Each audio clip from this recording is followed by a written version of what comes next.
Então, bom dia, pessoal. Bom dia, Nicolas, nosso único espectador online no horário certo. Bom dia para quem também está assistindo de forma assíncrona.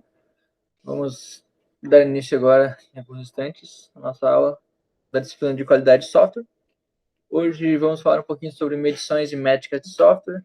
Essa é a nossa 8ª aula, última aula antes da avaliação. Na verdade, ainda tem mais uma que vai ter basicamente revisão do conteúdo todo, né? Mas esse aqui é o última aula de conteúdo novo em relação à disciplina para a primeira avaliação. Hoje é dia 11/11, né? Essa carga horária 5 seria de 2 horas. Então, dentro do tópico, né, da disciplina, que é qualidade de software, nós temos as medições de métricas de software. Então, medição de software, ela se preocupa basicamente com a derivação de um valor numérico, né? Quantificar, ou então traçar um perfil de atributo para algum componente de software, sistema ou processo. Então, é possível avaliar, né, medir a qualidade para software, componentes, né, desse software, um sistema como um todo, ou também processos. Quando a gente compara valores entre si, né, esses valores de qualidade, é possível, então, a gente começar a aplicar essas comparações de valores, tanto de sistemas, processos e tal, em relação à organização toda como um todo, né? A gente consegue aplicar, então, essa comparação de tributos e, a partir daí, tirar algumas conclusões sobre a qualidade do software. Avaliar a eficácia de métodos, avaliar a eficácia de ferramentas e avaliar a eficácia de processos de software. Então, por exemplo, né, se nós tivermos uma organização e essa organização ela deseja introduzir uma nova ferramenta de teste de software. Antes de introduzir essa ferramenta, em determinado momento, você vai pegar e registrar o número de defeitos de software que são descobertos, né, para a ferramenta. Então, esse número, essa métrica que a gente está adquirindo nesse momento, ela vai servir como uma baseline, né, vai servir como algo que a gente pode comparar futuramente para avaliar a eficácia da ferramenta. Então, nós temos o desempenho, né, o número de testes e defeitos, né, antes da ferramenta, e uma vez que nós vamos aplicar essa ferramenta, né, passa um tempo, e depois a gente, já com a ferramenta em operação, vamos repetir esse procedimento e vamos verificar.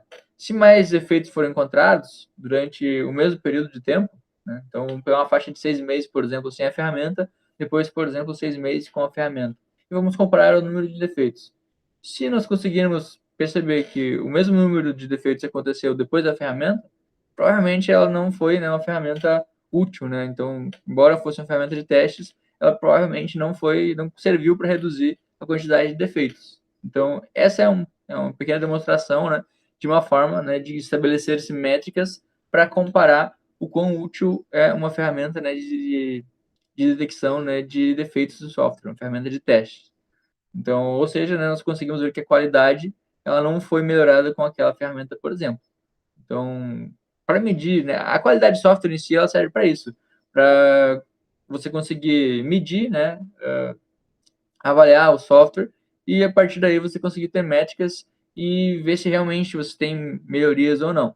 Então, desde os modelos de maturidade que nós falamos na aula anterior, né, do MPS-BR, CMMI, todos eles buscam evoluções, assim, né, de acordo com o processo que são empregados para a melhoria da qualidade de software. Então, para que isso ocorra, nós precisamos, né, essencialmente de medições e métricas, para ver em que nível que nós estamos, né, quando nós aplicamos algum modelo daqueles, por exemplo, de maturidade de software, né, ou mesmo, né, para sabermos se determinada ferramenta ou não vai funcionar ou não, né, como é o caso dessas ferramentas que nós estamos exemplificando aqui, né, para detecção de defeitos através de teste de software. Então, a longo prazo, né, o objetivo da medição de software é utilizar no lugar de revisões para fazer julgamentos sobre a qualidade de software. Então, usando a medição de software, o sistema poderia, idealmente, né, ser avaliado usando uma variedade de métricas, né? A partir dessa medição, então, a partir dessas métricas coletadas, seria possível deduzir um valor para a qualidade do sistema como um todo. Se o software atingir aquele limiar, né, de qualidade requerido, então ele pode ser aprovado sem revisão. Se o software tiver com uma qualidade inferior, né, não conseguiu bater aquela meta através daquela métrica escolhida, ele, né, deve passar por uma revisão, uma nova bateria de testes, por exemplo, e deve ser consertado a fim de ser lançado, né, pelo menos, né, atingindo aquele limiar no qual ele se propõe a atingir. Depois nós vamos falar um pouquinho de alguns exemplos mais práticos, né, para não ficar tão nebuloso, né, quais seriam dessas métricas que podem ser utilizadas para avaliar se um software tal não está atendendo, né, esses limiares requeridos. Quando apropriado, né, essas ferramentas de medição elas podem também realçar algumas áreas de software que podem ser melhoradas, né? Esse seria o mundo ideal, né? Mas na prática, isso não acontece muito hoje. Então, no mundo de qualidade, teste, está longe ainda dessas avaliações automatizadas ganharem um espaço, né, assim, de realmente substituírem as avaliações manuais através de checklists, formulários. Então, a qualidade de software em si é algo que não é presente em todo tipo de empresa e, obviamente, aquelas que adotam técnicas de qualidade, elas têm vantagem competitiva, né? Mas, por esse motivo, né, avaliações automatizadas não são uma realidade, pelo menos não num futuro tão próximo assim. Uma métrica de software, ela pode ser uma característica de um sistema de software, pode ser uma documentação do sistema ou uma documentação do processo de desenvolvimento desse sistema, desde que esse processo, né, desde que essa documentação, ela possa ser medida de forma objetiva. Não, nem sempre de forma quantitativa, né, ter um número para medir, mas pelo menos que eu consiga classificar através, né, de forma qualitativa essa medida. Né?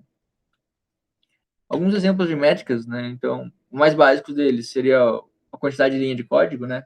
Isso pode mostrar que, de acordo com a complexidade de um problema que eu tenho, se eu tenho código extenso demais, muito grande, provavelmente a qualidade desse código não está, né, otimizada o suficiente para fazer o que ele se propõe de forma simples.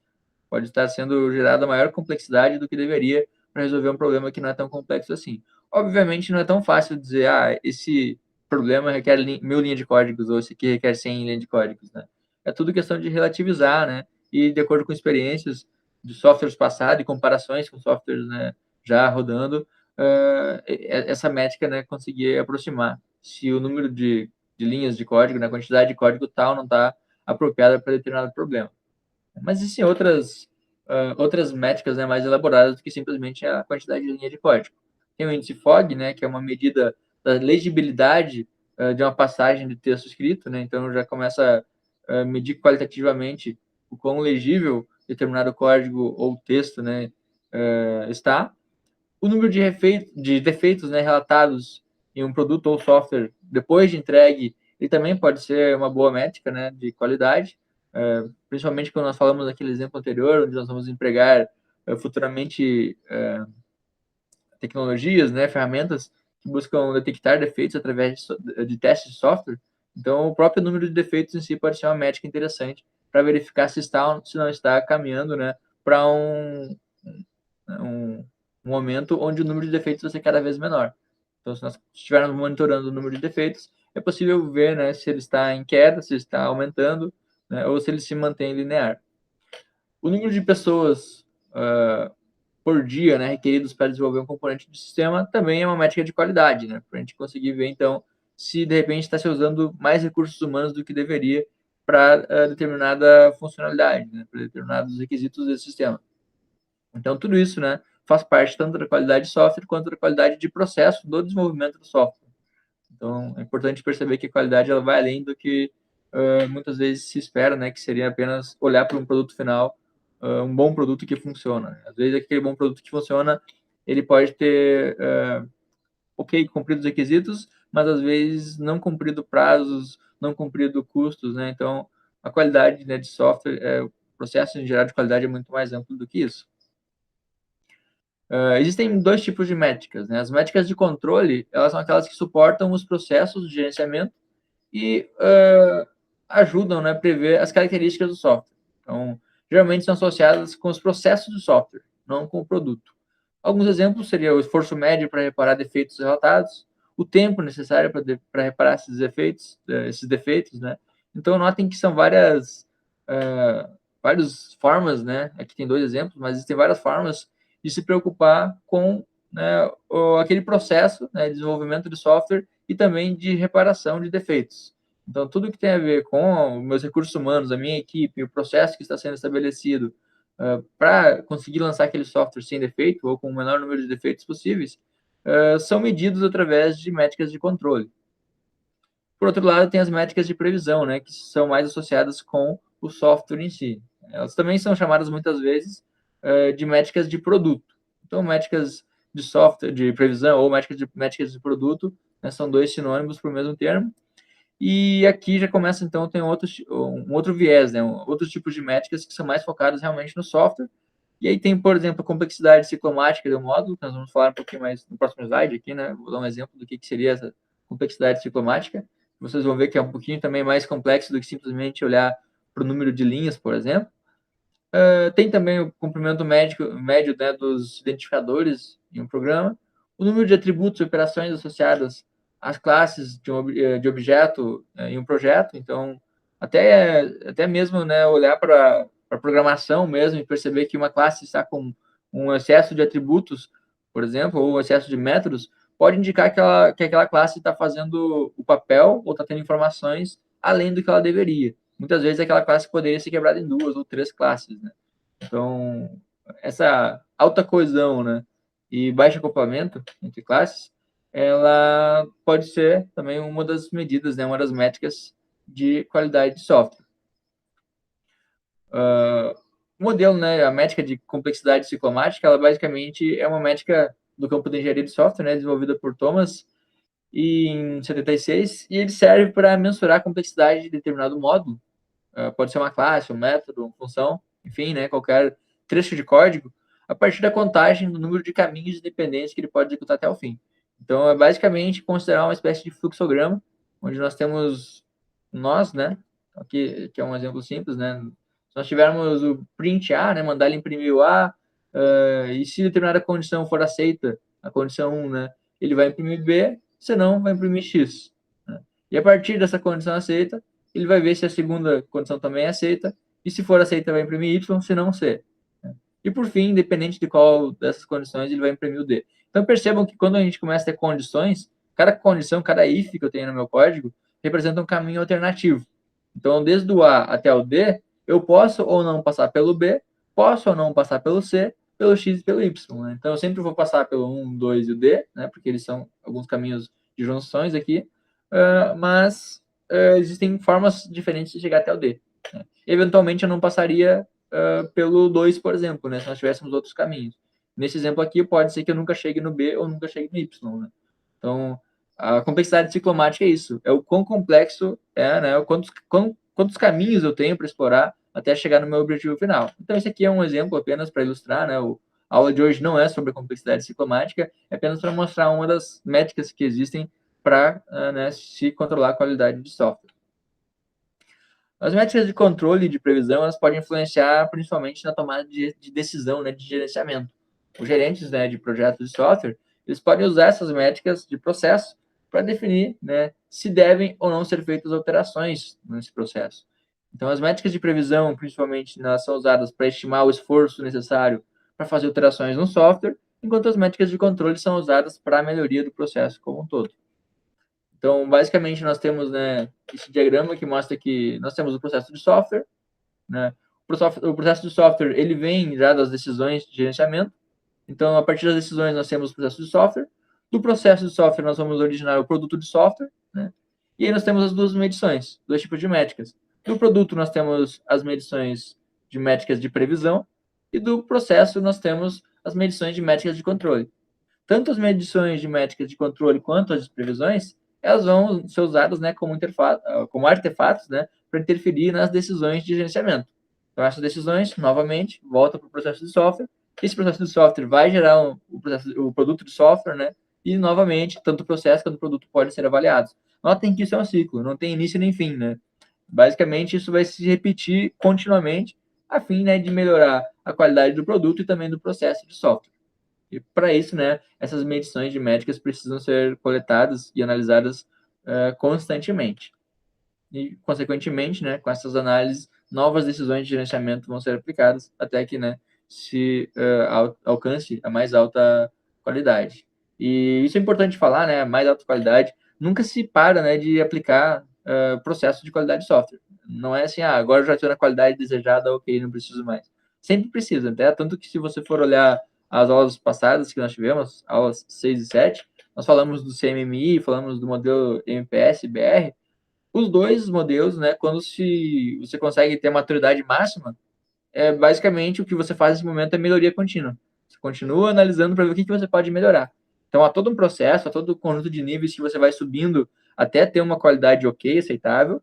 E quando você chega nesse momento, você para um pouco de se preocupar com, com atingir aquele momento, aquele auge, né, de processo bem definido, gerenciado, bem com métricas quantitativas, né, gerenciado quantitativamente, tudo mais, mas você nunca para, né, de gerenciar. Então você vai estabelecer esse processo, né, e a partir daí você vai gerenciar continuamente o seu software a fim, né, de manter a qualidade e melhorar sempre que você conseguir detectar pontos de melhoria. Tanto o software quanto o projeto que produz esse software, né, projeto ou processo em si. E tem duas maneiras, né, que essas medições elas podem ser executadas no sistema, né? Dois propósitos, na verdade. Um deles é para atribuir um valor a atributos de qualidade do sistema, né, quando nós não estamos medindo a qualidade, ou quando nós queremos medir qualidade de mais atributos, né, além do que eles já estão sendo medidos, ou então para identificar componentes cuja qualidade não atingiu o padrão. Então, tanto para monitorar, né, e saber ter um número de como está a minha qualidade hoje, ou, né, quando eu quero exigir uma qualidade mínima, né, e atingir um limiar mínimo, né, um padrão, para conseguir saber que aquele software tem a mínima qualidade para ser entregue, por exemplo. Então, no primeiro caso, né, o uso das medições de software do sistema, quando servem para atribuir novos atributos, né, para valores em relação à qualidade do sistema, quando nós medimos as características, né, dos componentes desse sistema, bem como a complexidade ciclomática, por exemplo, né, que eu dei o exemplo anteriormente, nós podemos agregar essas medições para poder avaliar, então, os atributos de qualidade. E um desses atributos, né, esses atributos, na verdade, eles vão servir para começar a quantificar, ou melhor, começar a avaliar, né, a manutenibilidade, por exemplo, do software. Então, a manutenibilidade é uma das métricas que a gente pode, um dos atributos, na verdade, que a gente pode medir através dessas métricas que a gente consegue levantar. Né?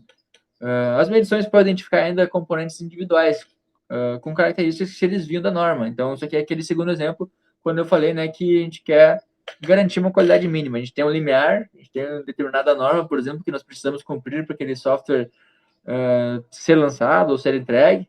Então, para conseguir, né, garantir que ele atingiu aquela norma, aquele limiar, aquele padrão mínimo, é necessário, então, medir esses componentes e descobrir, né, aqueles que têm mais alta complexidade. Normalmente, esses que têm mais alta complexidade, eles são aqueles mais passíveis de conter bugs, né, porque a complexidade torna mais difícil de entender e, às vezes, foge um pouquinho, né, da própria compreensão humana. Quando você lê um código muito complexo, é bem mais difícil de você conseguir manter na sua memória cerebral todos aqueles detalhes, né? Principalmente quando nós falamos da complexidade ciclomática, né? Por exemplo, há vários caminhos para serem seguidos. É muito mais fácil você se perder enquanto humano, né, programador, e não perceber, né, eventuais caminhos falhos que tem no meio, né, desse processo. Então, geralmente, se você consegue separar, né, aqueles processos, os códigos, componentes mais complexos daqueles mais simples, você pode trabalhar principalmente em cima desse que tem maior complexidade, porque a chance, né, de dar algum problema é sempre maior. E aí nós temos atributos internos e externos que podem ser levantados, né, para que nós consigamos medir e determinar nossa qualidade de software.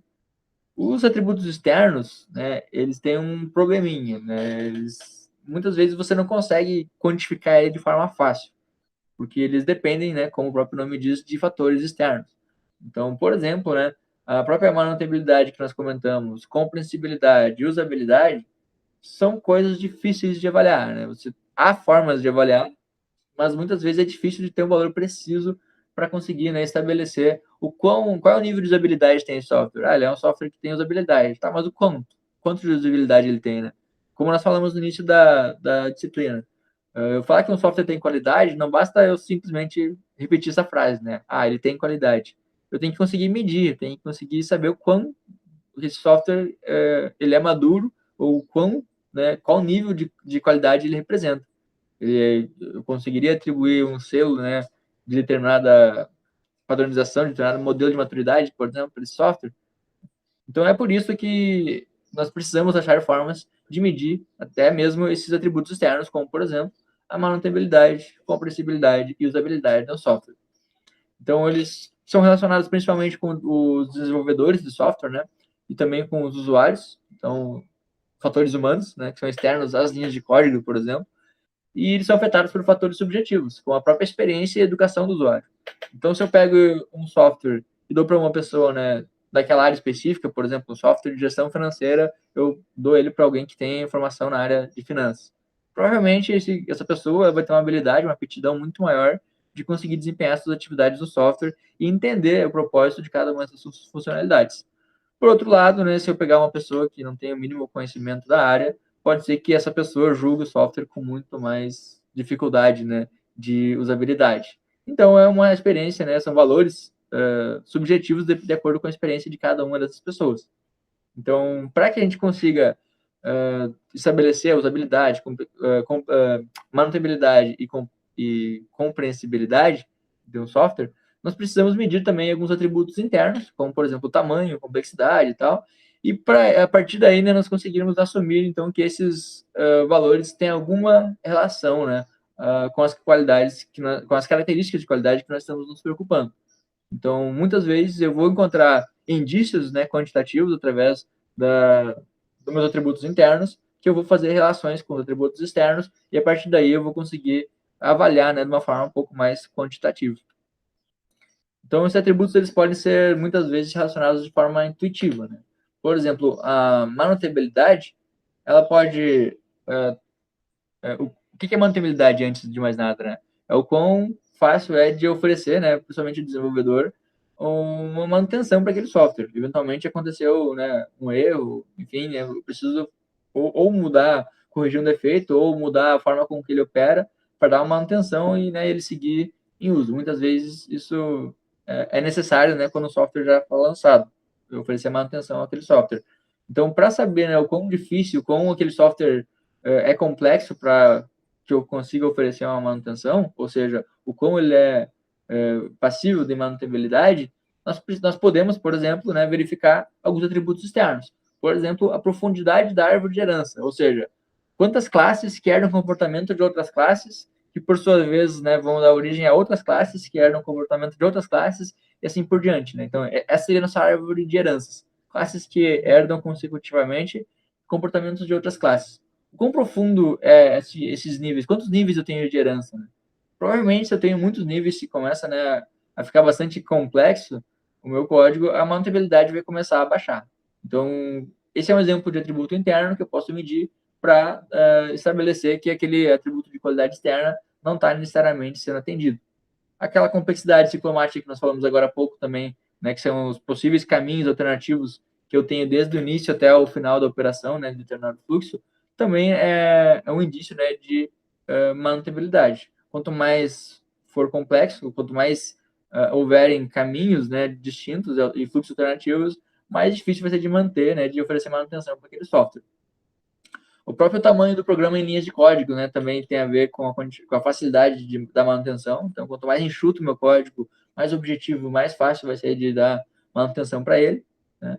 O número de mensagens de erro, né, ele já tem a ver, por exemplo, com a confiabilidade.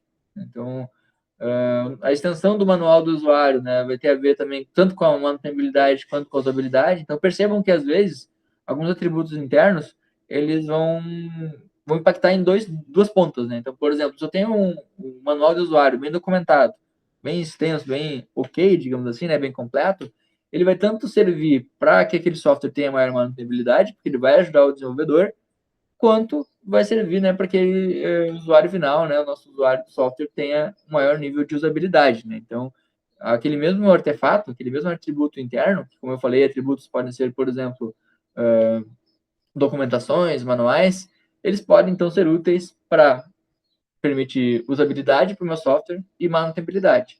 Vai ser fácil, então, para o usuário usar, porque ele vai utilizar aquele manual, e vai ser fácil para o desenvolvedor manter aquele software, porque ele também tem aquele mesmo artefato. Existem outros, né, atributos internos e externos, aqui estou citando alguns exemplos, né? Confiabilidade também ela tem a ver com a complexidade ciclomática, com o tamanho do programa em linha de código e também com o número de mensagens de erros, como eu falei anteriormente. A reusabilidade, né, o quanto eu consigo reusar componentes de um software, tem a ver também com a profundidade na árvore de herança, né? Tem a ver também com a quantidade de linha de código. Então, há vários atributos internos, né, que podem ser relacionados de forma intuitiva, assim como nós estamos fazendo agora, com alguns atributos de qualidade externa.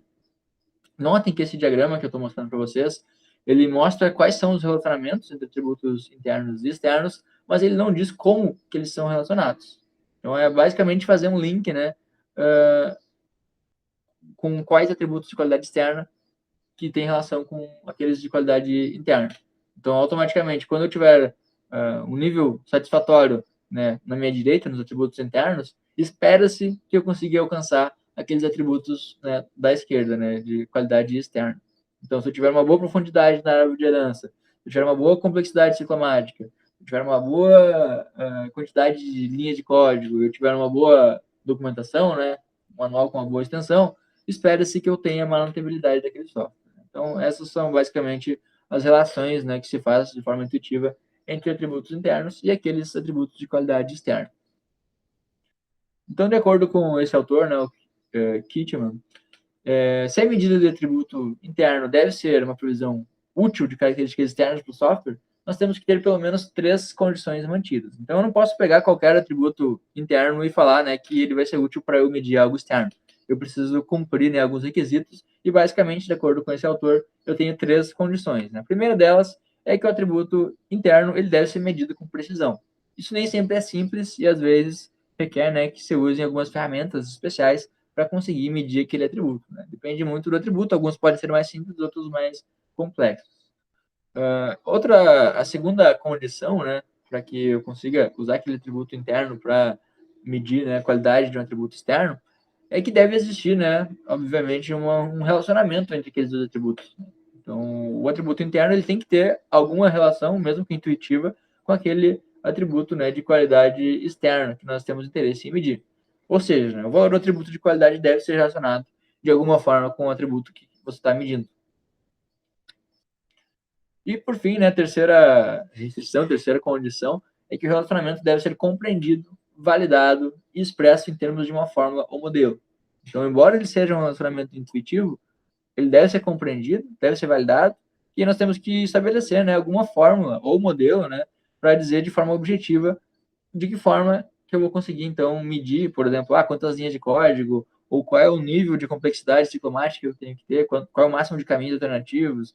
Enfim, eu tenho que ter uma fórmula, um modelo, um padrão. Isso quem vai definir é a própria pessoa que está gerenciando a qualidade, né, para saber se tem ou não tem a qualidade desejada em determinado componente do software. Então, essa pessoa tem que definir essa fórmula. Então, não basta eu olhar para o número de linhas de código, por exemplo. Eu tenho que saber o que é um número bom ou o que é um número ruim. Então, eu tenho que ter indicadores, né? Eu tenho que ter limiares estabelecidos. Então, é importante, né, que eu identifique os parâmetros que devem ser incluídos nesse modelo e calibrar ele de acordo com os dados existentes. Então, como eu falei antes, é difícil eu dizer quantas linhas de códigos é ideal para eu fazer uma calculadora, por exemplo, né? Programar uma calculadora. Porém, se eu tiver projetos similares, eu consigo olhar, né, para esses dados históricos e a partir daí eu estimar, né, o que é um número bom esperado. Estou dando um exemplo mais simples, obviamente, que é de linha de código, mas por ele ser simples também, ele não é um exemplo eficaz. Né? Provavelmente, se eu começar a analisar, por exemplo, complexidade ciclomática, outros atributos que nós falamos agora há pouco, né, vão existir, né, formas mais eficazes de eu estabelecer limiares aceitáveis ou pouco aceitáveis. Então, é importante que para eu conseguir fazer esse relacionamento entre atributo interno e atributo de qualidade externa, eu consiga identificar esses parâmetros, né, e consiga calibrar ele de acordo com as necessidades do meu software. Os atributos internos de software, como a complexidade ciclomática, por exemplo, de componente, eles são medidos muitas vezes com ferramentas que analisam código-fonte. Então, nem sempre você precisa contar a linha de código, contar if, verificar caminhos, né, alternativos. Você pode rodar algumas ferramentas automatizadas que fazem isso. É difícil demonstrar objetivamente o relacionamento entre a complexidade, né, de um sistema e o número de falhas. Então, por exemplo, eu verifiquei que ele tem vários caminhos alternativos, então tem uma profundidade grande, né, quando eu faço análise de complexidade ciclomática.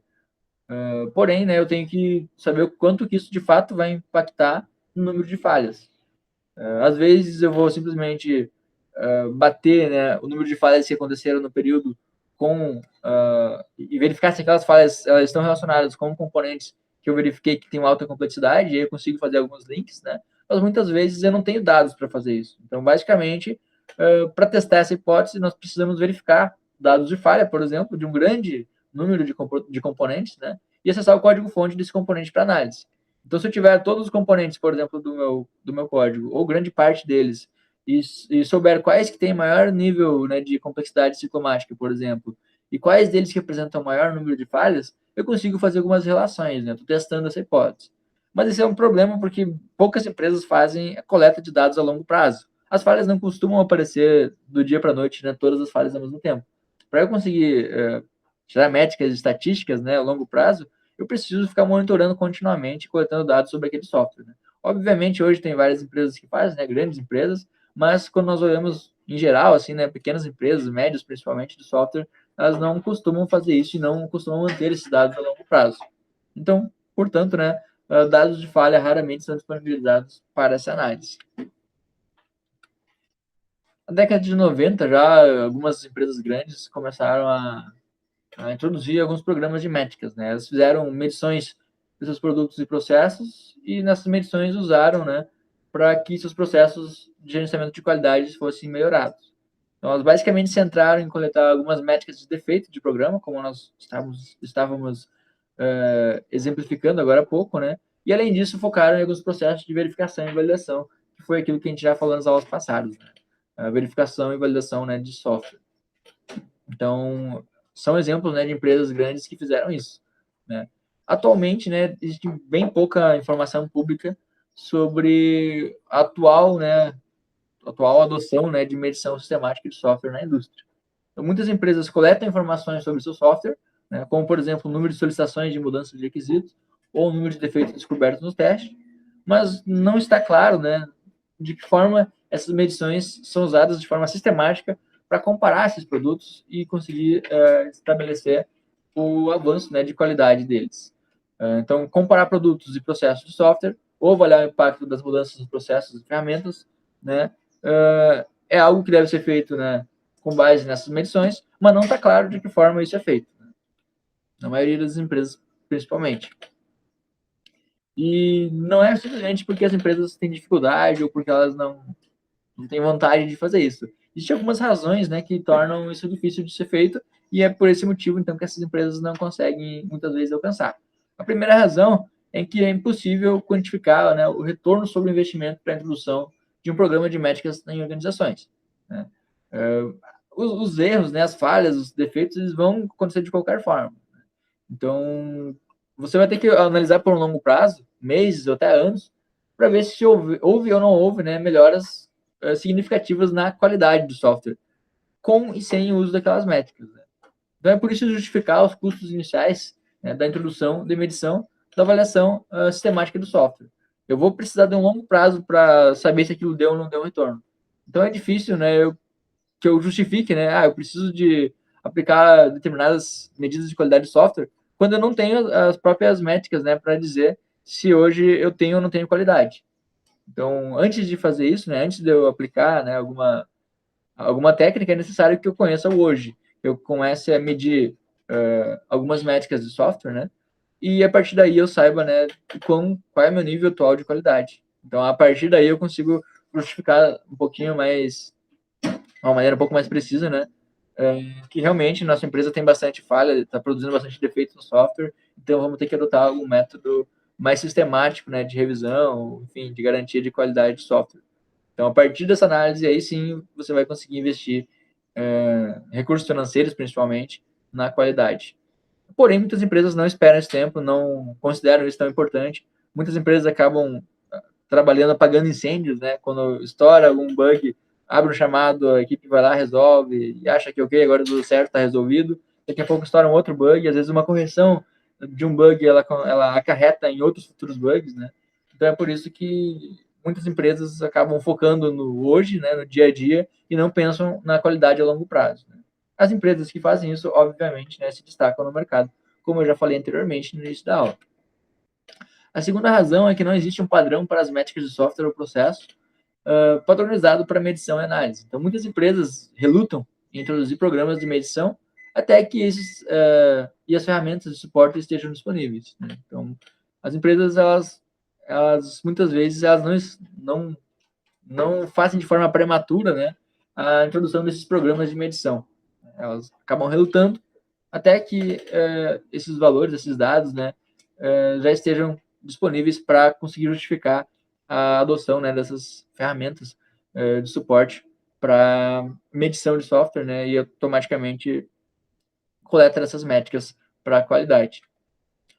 A terceira razão é que muitas empresas, os processos de software não são padronizados, ou são mal definidos, ou ainda, né, ou mal controlados. Como eu falei, né, principalmente quando não se há um controle, né, dos processos de software, nem o processo de software em si, às vezes, ele é controlado, então quem dirá é o processo de qualidade daquele software.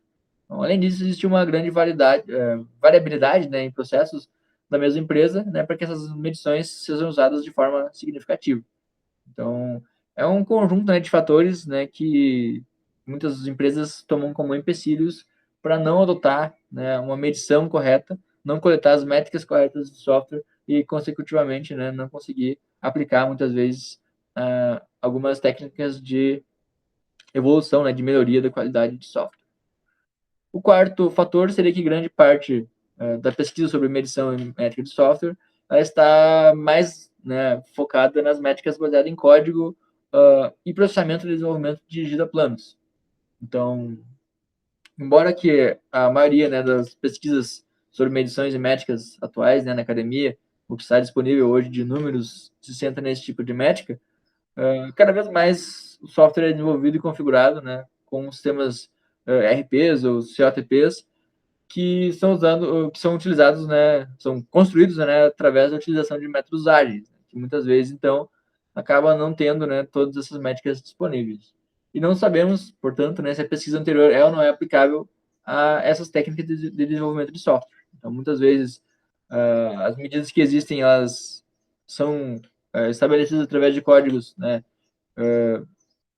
que foram utilizados, né, e métodos, processos que foram utilizados em desenvolvimento, né, em processos de desenvolvimento dirigido a planos, né, que não, muitas vezes podem não ser compatíveis com o desenvolvimento, né, através de métodos ágeis. Então, não se há informação hoje, né, sobre o quão, né, essas duas formas são compatíveis.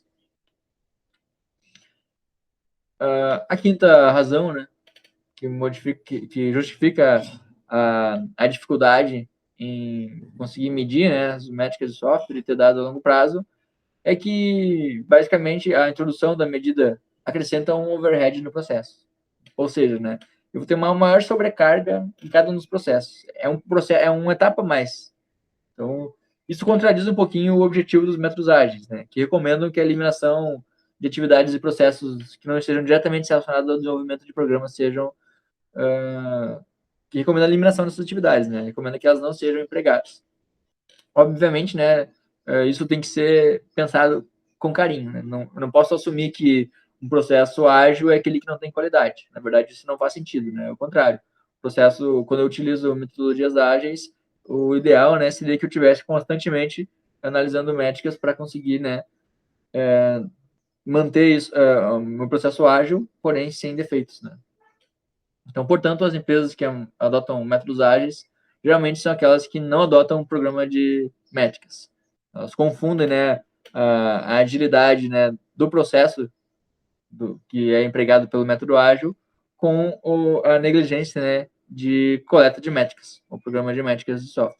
Então, o ideal, né, numa empresa que realmente vai ser bem sucedida é aquela que consegue conciliar as duas coisas. Tudo bem usar métodos ágeis, eles são ótimos, é muito bom, porém não dá para deixar de lado as métricas de qualidade. Então, tem que fazer algo ágil, porém com qualidade. As empresas, né, que utilizam métricas e medições de software baseadas na engenharia de software empírica, né, que são aquelas que você observa.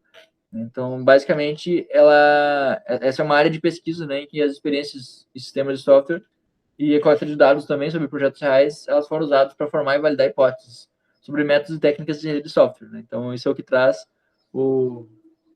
essa literatura, né, do Endres e Hombach, 2003, No final tem as referências todas para depois quem quiser ler um pouco mais sobre isso, né? Mas é basicamente isso que está sendo trazido lá, né? Então, os pesquisadores que trabalham nessa área argumentam que podemos confiar no valor dos métodos e das técnicas de engenharia de software apenas se pudermos fornecer evidências concretas de que eles realmente oferecem os benefícios que seus investidores, que seus inventores sugerem. Então, é uma filosofia, né, sobre quais são realmente os benefícios que você consegue, né, trazer a partir da aplicação dessas medições métricas da qualidade de software. Então, quando eu tenho a palavra empírica ali, né, tem muito a ver com medição por observação, né, com eu verificar que de fato, né, a aplicação daquelas métricas, a coleta daqueles dados, o overhead, né, a sobrecarga de tempo e de recursos humanos, muitas vezes financeiros, que eu estou tendo para fazer aquilo, ela se justifica. Então, que realmente vai ser um processo que no final das contas vai se pagar, né? É basicamente isso que esse autor está dizendo com essas palavras dele. Infelizmente, mesmo quando é possível fazer as medições objetivas e tirar conclusões a partir dela, isso pode não convencer, né, os tomadores de decisões.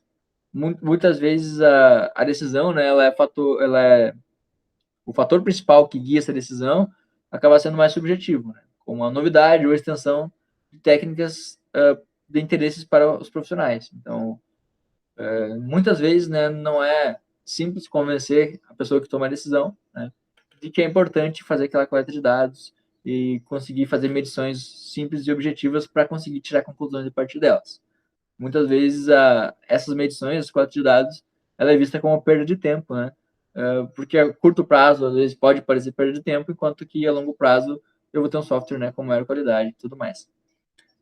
Então, portanto, né, de acordo com o autor desse livro que nós estamos lendo, ele traz que ele pensa que se passaram muitos anos antes que a engenharia de software empírica tenha efeito significativo na prática, né, de engenharia de software. Né? Quem fala isso é o Somerville, né, que é o livro que nós estamos lendo da disciplina, né, uma das referências básicas. Então, esse penso, na verdade, é uma opinião pessoal dele. Então, para finalizar, né, eu vou lançar agora uma atividade no Moodle que tem a ver com métricas de produto. Eu vou dar um capítulo de livro, vou deixar o PDF no Moodle para vocês lerem e fazer um resumo. Na verdade, não é um capítulo, né? É uma seção de um capítulo, então é uma ou duas páginas só. E vocês vão ler, então, sobre métricas de produto, fazer um resuminho para mim, curtinho, não precisa ser muito grande, né? Pode ser um resumo de alguns poucos parágrafos em uma página. E isso vai valer a presença de hoje, né? E também vai computar depois parte da avaliação final. Temos só um aluno na aula, né? Só o Nicolas, que está sincronamente. Se você tiver alguma pergunta, Nicolas, pode ficar à vontade. Eu já vou interrompendo a gravação. Uma questão. Para calcular a complexidade ciclomática e tal, tu consegue ter ferramentas. Mas, por exemplo, para te ter uma noção do acoplamento entre classes e dependência entre elas, tu consegue ter isso por meio de ferramentas também? Eu desconheço uma ferramenta específica para citar para você agora. Determinada ferramenta faz isso, né? Mas acredito que possa ter alguma ferramenta que faz isso. Eu sei que tem ferramentas que já conseguem converter, por exemplo, o diagrama de classe para código-fonte, consegue extrair algumas informações nesse sentido. Então, eu acredito que com isso seria viável, né? Seria possível abstrair, né? E coletar essas informações, né? De quantos relacionamentos aquela classe tem. Só que isso depende muito do domínio, né? Às vezes não é só o número de atributos ou só o número de método, não é só o acoplamento, assim, né? Em termos de um robô, um software consiga medir. Muitas vezes você precisa ver que ele tem um alto acoplamento ou baixo acoplamento, e a partir daí você vê se aquilo faz ou não faz sentido para o domínio. Então, sempre vai entrar alguém da área de engenharia de software, né? Alguém da área de análise, para conseguir verificar se aquilo ali faz ou não faz sentido para o mundo real. Em alguns casos, vai ter um acoplamento um pouquinho maior, um pouquinho menor, né, dependendo da necessidade. Mas o importante é que sempre que você consiga refatorar aquilo, né, para extrair mais classes e que cada uma delas consiga ter uma alta coesão, né, ou seja, cada uma delas consiga realmente representar o que ela representa no mundo real, isso vai trazendo um maior número de benefícios, né, em relação a essas métricas. O que é sempre um desafio, né? Como nós falamos na aula de hoje, nem sempre as métricas, né, elas são um número, são uma forma fácil de medir quantitativamente. Às vezes é necessário fazer uma análise mais profunda e a partir daí você tem um checklist, por exemplo, para classificar de forma quantitativa e qualitativa se aquela tua modelagem, por exemplo, ela tem um baixo acoplamento ou se não tem. Então você poderia, por exemplo, criar um questionário com algumas perguntas. Determinada classe, ela contém atributos que poderiam ser, né, quebrados em outras classes, falando de uma maneira bem resumida, né? E se você detecta que sim, que você poderia, então, aquela classe, sei lá, pessoa, ela tem, na verdade, dados da pessoa, mas também tem dados do usuário, como login e senha. Então, ela também tem dados de funcionários, né, porque ela é um funcionário. Então, não, peraí, esses dados de funcionário, elas podem ser extraídos para uma classe de funcionário. Esses dados de login e senha pode ir para uma classe de usuário. Então, você vai conseguindo, né, criar mais classes com uma mais alta coesão, né, e mais baixo acoplamento. Seria basicamente essa a ideia, assim, mas uma resposta simples para a tua pergunta eu não tenho, assim, em relação a um software que consiga medir. Acredito que é possível automatizar a coleta de informações, e dizer qual o número de atributos, o quão aquilo ali tem acoplamentos e tudo mais, mas para conseguir tomar a decisão final, né, se aquilo ali é ou não é um indicador válido, é necessário a análise, né, de alguém, né, do gerente, né, do projeto, do software, para conseguir ver se aquilo faz ou não faz sentido para aquele produto atual, porque às vezes determinada métrica pode fazer sentido para um cenário, enquanto não faz para outro. Então vai ter sempre que ter um conhecimento humano por trás, né? E essas partes, elas seriam por parte de, tipo, um analista de QA ou seria, tipo, esperado que isso acontece por conta do próprio desenvolvedor ali? Um bom desenvolvedor ele deveria ter já essa noção, né? É porque o conceito de desenvolvedor ele é muito subjetivo. Muitas vezes, para você ser um desenvolvedor, você faz, às vezes, um cursinho da linguagem de programação e você já tem, né, a capacidade de ser desenvolvedor. Mas tem várias empresas hoje em dia que elas não contratam uma pessoa que só fez um curso, por exemplo, de desenvolvimento. Então, às vezes, o requisito para a vaga de desenvolvimento é que aquela pessoa domine teste, que ela saiba, né, sobre qualidade de software. Um tempo atrás eu fiz uma entrevista, por exemplo, na Nubank. Lá o peso de mais o fator de mais peso para eles era você conseguir fazer testes, né? Você conseguir testar o que você mesmo fez. Então, né, o ideal, né, seria ter alguém de QA, porém muitas vezes as empresas querem uma pessoa que saiba tudo, que faça o desenvolvimento, mas também tenha esse conhecimento, né, já para produzir. Obviamente depois podem ter setores específicos para qualidade, né, mas elas já esperam que o desenvolvedor ele tenha também essa noção já para trabalhar usando a qualidade. Mas sempre vai caber assim ao gestor, né, fazer essa delegação, né, essa gerência de qualidade e exigir, instruir, né, que os seus desenvolvedores eles tenham essa capacidade, né. Tem empresas, por exemplo, se não me engano, era Caixa Econômica, não, Sicredi, né, a empresa Sicredi. Tem um amigo meu que trabalha na Sicredi e ele todo software que ele faz, assim, ele não pode ser lançado antes de ser submetido para uma equipe especializada só em qualidade, né? Porque como é aplicativo de banco, por exemplo, eles têm um alto requisito, né? Não pode ter bug, você não pode fazer, né, vazar informação privada de paciente, de clientes, você não pode permitir que operações financeiras sejam feitas de forma incorreta, né? Então, como o nível, né, de qualidade ele é realmente alto, há uma necessidade muito alta, né, uma restrição muito alta, né? Faltou a palavra, um requerimento muito alto, né? Uma exigência muito alta de padrão de qualidade. Aí sim, né, além do desenvolvedor ele ter aquela habilidade, há um setor especializado para analisar aquele código e verificar se ele passa ou não passa adiante, né? Algumas empresas não têm isso, algumas empresas só têm a equipe de desenvolvedor, tem às vezes um gerente, né, um supervisor ali, e é isso, né? Depende muito do porte da empresa e também do propósito, do segmento dela. Quando empresas como essa que eu citei, né, que é da área financeira, às vezes a preocupação com qualidade se torna maior, né? Mesma coisa para a área médica, né? Se vai ser uma empresa que consegue criar softwares e hardwares que vão ter algum impacto na saúde, na vida humana, né? Um software para um avião, por exemplo, né? Ou um software, né, para injetar automaticamente medicamentos, medicações em pessoas, né? Então, geralmente, há uma maior preocupação, há um maior investimento e, consequentemente, há pessoas especializadas com conhecimento mais na área de qualidade mesmo do que uma empresa, né, uma software house, por exemplo, que quer entregar software de qualidade, mas não é assim, não é questões de vida ou morte às vezes, né? Só a gente quer principalmente ganhar dinheiro, queremos fazer o nosso software, vender, tomara que ele não tenha muito bugs, então a gente vai cuidar um pouquinho de teste e tal, mas não é assim, se acontecer bugs, a gente corrige, tá tudo bem, sabe? Então, às vezes a prioridade é o orçamento, às vezes a prioridade é garantir que não vão tomar um processo, né, que vai fazer a empresa ser fechada, né, ou ser falida. Show. Mais alguma dúvida? Agora vou interromper a gravação. Falei que interromper, acabei não interrompendo. Não, acho que Bom, por já ficam hoje é isso. as dúvidas gravadas. Então eu vou pôr agora no mudo essa aula e também já vou pôr lá os exercícios na sequência.